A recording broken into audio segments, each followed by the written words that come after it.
Du coup, l'été au lac, c'est l'histoire de 3 amis qui partent camper autour d'un lac. Il y a un ami à eux qui s'est suicidé peu de temps avant et ils en parlent pas, il y a quelque chose qui plane. Donc c'est un film qui parle de deuil et de passer à autre chose, d'être jeune et de se rendre compte qu'il y a la mort.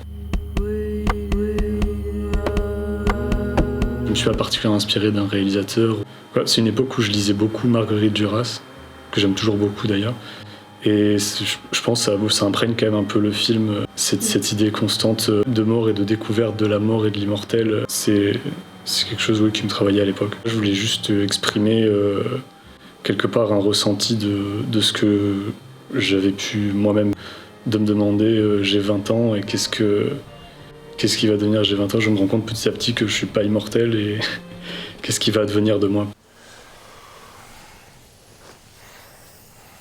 Une scène qui est importante pour moi mais qui est assez particulière. On peut penser que c'est sexuel, que c'est de la tendresse, mais moi avec ça je voulais surtout que ce soit entre eux un peu plus qu'une relation juste amicale. Je voulais un petit peu troubler les frontières et amener peut-être une fluidité dans leur relation, quelque chose qui serait pas forcément cloisonné à de l'amitié ou à une relation de couple classique. Vous pouvez retrouver l'été au lac sur Sofa VOD en exclusivité.